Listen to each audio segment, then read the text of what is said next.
Hello friends, स्वागत है आप सभी का आज के फिर से एक नई वीडियो में। जैसा कि हम सभी जानते हैं कि अभी हम लोग कक्षा 9वीं का गणित का अध्याय 11वां, जिसका शीर्षक है पृष्ठीय क्षेत्रफल और आयतन, जिसे अंग्रेजी में सरफेस एरिया एंड वॉल्यूम के नाम से जाना जाता है, उसे अभी हम लोग पढ़ रहे हैं। आज हम लोग इस अध्याय का भाग 10 पढ़ेंगे, जहाँ पर हम लोग लंबवृत्तीय शंकु का आयतन यानी कि राइट सर्कुलर कोन का आयतन यानी कि वॉल्यूम क्या होता है उसके बारे में डिस्कशन करेंगे। आपको याद हो कि जब हमने आपको शंकु पढ़ाया था तो आपको हमने कि एक स्पेशल टाइप ऑफ शंकु के बारे में बताया था, जो कि क्या था, लंबवृत्तीय शंकु यानी कि राइट सर्कुलर कोन। और उस समय मैंने आपको यह भी कहा था कि हमें कक्षा 9वीं में सिर्फ और सिर्फ यही स्पेशल टाइप शंकु के बारे में पढ़ना है। और आप देख सकते हो कि हमें इसी शंकु का आयतन यानी कि वॉल्यूम फाइंड करने के लिए हमें कहा जा रहा है, यानी इसी के बारे में हम लोग चर्चा कर रहे हैं। आपको याद हो कि कोण को बताने के समय यानी जब हम लोग शंकु आपको पढ़ा रहे थे तो उस समय हमने आपको एक राइट एंगल ट्राइंगल यानी कि एक त्रिभुज जिसका ये एंगल क्या था 90 डिग्री, उसके माध्यम से ही हमने आपको शंकु बनाना सिखाया था। आप यदि वह वीडियो नहीं देखियो तो सबसे पहले आप वह वीडियो देखो। उसी के कॉन्सेप्ट से हम लोग आज लंबवृत्तीय शंकु का आयतन के बारे में जानकारी लेंगे। अच्छा, लंबवृत्तीय शंकु का आयतन के बारे में पढ़ने से पहले आपको एक और चीज़ जानना बहुत ही आवश्यक है। वो यह है कि बेलन का जो आयतन होता है वो क्या होता है, पाई आर स्क्वायर एच। मैं इसे प्रूफ नहीं कर रहा हूँ, मैं इसे डिटेल में इसका डिस्कशन नहीं कर रहा हूँ। क्यों नहीं कर रहा हूँ? क्योंकि अभी फ़िलहाल यह चीज़ आपके सिलेबस में नहीं है, आपके एनसीईआरटी बुक में नहीं दिया गया। बस आप अब तक अभी इतना ही जानिए कि एक जो बेलन होता है जिसका शेप कुछ इस प्रकार से होता है, जैसा कि आप अपने स्क्रीन पर देख सकते हो। उसका जो आयतन होता है वो क्या होता है, पाई आर स्क्वायर एच। यहाँ जहाँ पे आर जो होता है इस बेलन का हमारा रेडियस होता है यानी कि त्रिज्या होता है, और जो हाइट होता है इस बेलन का ऊपरी सरफेस से लेकर निचली सरफेस तक जो हाइट होता है यानी जो ऊंचाई होता है ये होता है। हमने पिछली वीडियो में जब हम शंकु पढ़ रहे थे तो हमने देखा था कि शंकु में दो प्रकार के हाइट होते हैं। पहला जो नॉर्मल ऊंचाई होता है वही वाला जिसे हम लोग एच से रिप्रेजेंट दर्शाते हैं, और दूसरा एक स्लैंट हाइट होता था जिसे हम लोग एल से दर्शाते हैं। तो उम्मीद करता हूँ कि जो भी अब तक मैंने आपको बताया वो आपको अच्छी तरीके से समझ में आ गया होगा, क्योंकि आज का वीडियो शुरू करने के लिए यह जो कॉन्सेप्ट था जो अभी मैंने बताया, बेलन का आयतन, फिर कोण में शंकु में कितने प्रकार के हाइट होते हैं, ये सारा कुछ इस वीडियो के लिए बहुत ही बेसिक कॉन्सेप्ट है। तो यहाँ तक आपको पता चल गया कि बेलन का आयतन क्या होता है। तो यहाँ से अब हम लोग शुरू करते हैं कि किस प्रकार से हम लोग कैसे पढ़ेंगे कि एक लंबवृत्तीय शंकु का आयतन क्या होता है और कैसे होता है।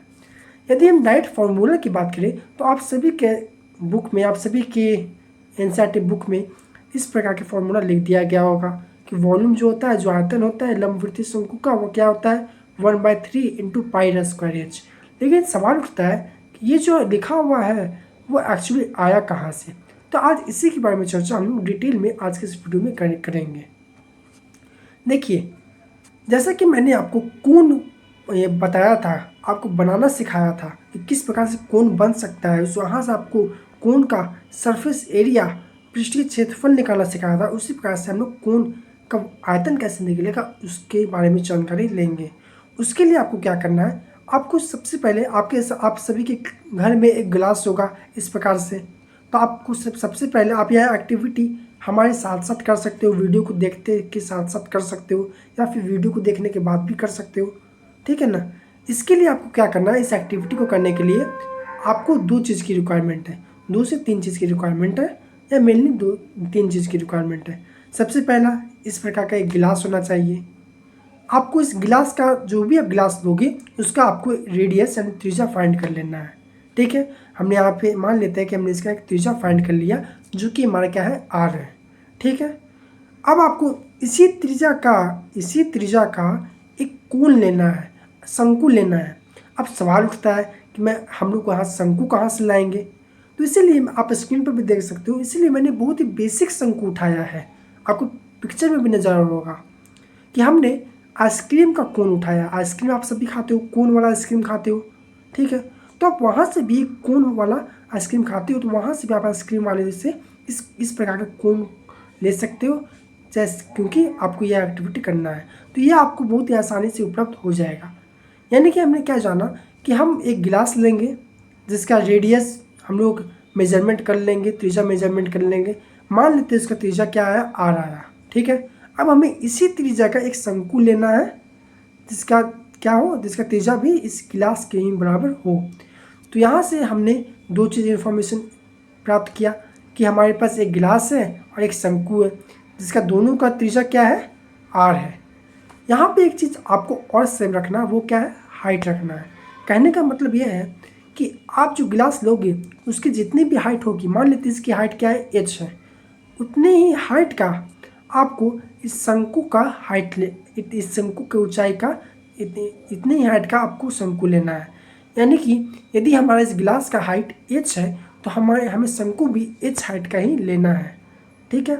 यानी कि हमारे पास एक गिलास है, एक शंकु है जिसका दोनों का रेडियस त्रिज्या आर है और हाइट एच है।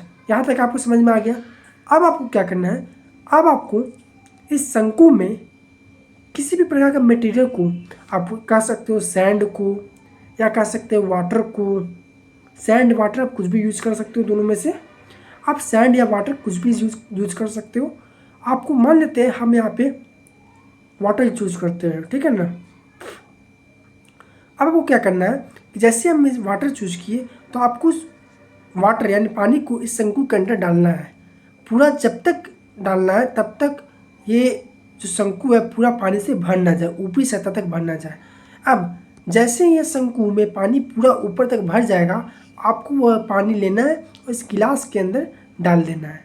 समझ गए क्या करना है हमें? सबसे पहले हमें एक गिलास लेना है जिसका रेडियस, जिसका त्रिज्या क्या हो, आर हो, कुछ भी हो सकता है, मान लेते हैं आर है, और उसकी हाइट यानी ऊंचाई कितनी है, एच है। अब इसी हाइट का, इसी ऊंचाई का, इसी त्रिज्या का, इसी रेडियस का हमें एक शंकु लेना है। हमने ले लिया। अब हमें क्या करना है, हमें दिए गए शंकु में, लिए गए शंकु में हमें पानी भर देना है पूरा ऊपर तक, पूरा शंकु को पानी से भर देना है पूरा। अब जो पानी आया शंकु के अंदर उसको इस गिलास के अंदर ट्रांसफ़र कर देना है, ठीक है। आप लोग कर दिए। आप जब ऐसा करोगे तो आप ये पाओगे कि जैसे ही हम लोग पहली बार इस शंकु में से पानी इसमें ट्रांसफ़र किए तो यह जो गिलास है पूरा पानी से नहीं भरेगा, यह कुछ इतना इस प्रकार से इतना ही भर पाएगा। मैं यहाँ पे कलर चेंज कर देता हूँ कि मान लेते हैं जैसे ही हम लोग शंकु में से यहाँ पे इस गिलास में पानी भरते हैं तो ये पूरा नहीं भरेगा। आप इसे करके भी देख सकते हो, यह कुछ आधा से भी कम भरेगा। मान लेते हैं इतना भरा, इसे मैंने ब्लू कलर से दर्शाया है, मान लेते हैं इतना भरा। फिर आपको क्या करना है, आपको यही चीज़, यही काम कि बार बार इस शंकु के अंदर पानी भरना है और बार बार इसमें ट्रांसफ़र करना है इस गिलास में। यह काम तब तक करना है आपको जब तक यह गिलास पूरी तरीक़ा से पानी से न भर जाए। मैं ऐसा क्यों कर रहा हूँ अभी आपको पता चलेगा। तो हमने पहला पानी से इस गिलास को भरा शंकु के माध्यम से, तो हमें इतना ही भरा। फिर हम दूसरा बार फिर इस शंकु के अंदर पानी भरे। जब ये शंकु पूरा पानी से भर गया तो फिर से हम इसे इस गिलास में ट्रांसफ़र कर दिए।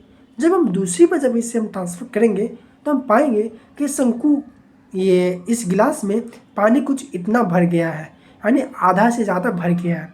ये मैं ऐसे नहीं कर रहा हूँ, ये आप प्रैक्टिकली देख के कर सकते हो, करके देख सकते हो। तो हमने जब दूसरी बार भरा तो हमने देखा कि दूसरी बार पानी तो भरा लेकिन इस गिलास में पूरी तरीके से फिल नहीं हुआ, अभी भी इस गिलास में कुछ जगह बाकी है। तो हम फिर से यही एक्टिविटी दोहराएंगे। फिर से हम इस शंकु में पानी भरेंगे पूरी ऊपर तक और फिर से इसे इस गिलास में ट्रांसफ़र करेंगे। आप पाओगे कि जब आप तीसरा बार यानी कि थर्ड टाइम जब आप इस शंकु के माध्यम से इस गिलास में पानी भरोगे तो यह जो पानी है इस गिलास में पूरी तरीक़ा से भर जाएगा। यानी कि पहला टाइम हमारे पास कितना भरा, कुछ इतना भरा था, दूसरा बार कुछ इतना भरा, और तीसरा बार जैसे ही हमने कोन में से, शंकु में से इस गिलास में पानी भरा तो ये पूरा तरीक़ा से भर गया। यानी कि हम यहाँ से क्या पता लगा सकते हैं, यहाँ से हम क्या ऑब्जर्व किए, क्या हमें देखने को मिला। अब क्या ऑब्जर्व कर सकते हो, आप वीडियो पॉज कीजिए, सोचिए। यदि आप ध्यान से सोचोगे तब आप पाओगे कि यहाँ पे हमने एक बहुत ही अच्छा चीज़ ऑब्जर्व किया। वो अच्छा चीज़ क्या है, हमने यहाँ पे देखा कि जब हम पहली बार शंकु के माध्यम से इस दिए गए गिलास में, जो कि एक बेलन का शेप है, दिए गए गिलास में यदि हम पानी भरते हैं तो वो पूरा नहीं भरता है। दूसरी बार भी भरते हैं तो तब भी पूरा नहीं भरता है, और तीसरी बार भरते हैं तब पूरा भर जाता है। यानी कि अच्छा, हमने पहले वीडियो में, सिद्धार्थ के पहले दूसरी वीडियो में आपको यह बताया था कि एक वस्तु अपने अंदर कितने सामान को, कितने चीज़ को हटा सकता है, कितने चीज़ को रख सकता है, वही उस चीज़ का क्या कहलाता है, वॉल्यूम, यानी कि आयतन कहलाता है। आप सभी एग्री करते हो? यानी कि हम यहाँ से इस एक्टिविटी से हम ये ऑब्जर्वेशन कर सकते हैं कि जो शंकु का जो आयतन है, शंकु का जो वॉल्यूम है, वॉल्यूम क्यों? क्योंकि इसमें हम लोग पानी भर रहे थे। ये जो शंकु है पानी को कंटेन कर रहा था, इसलिए शंकु का जो आयतन है वो किसके बराबर है? तो 3 टाइम्स इस 1/3 टाइम्स इस गिलास के, यानी कि जो बेलन के आकार का है उससे बराबर है। यानी कि जो बेलन का जो हमारा आयतन है, इस गिलास का जो वॉल्यूम है, पानी रखने की कैपेसिटी है, वो कितनी है? 1/3 कितना है इसका, कोन का। यानी कि हम कह सकते हैं कि यदि इस गिलास का वॉल्यूम भी है तो इसका वॉल्यूम क्या हो जाएगा? V/3। क्यों हो जाएगा? क्योंकि हमने 3 बार इससे ट्रांसफ़र किया, 3 बार ट्रांसफ़र करने के बाद इस गिलास ने पूरी तरह से इसमें पानी भरा है। तो उम्मीद करता हूँ कि आपको ये समझ में आया होगा कि कैसे हमने V/3 लिखा।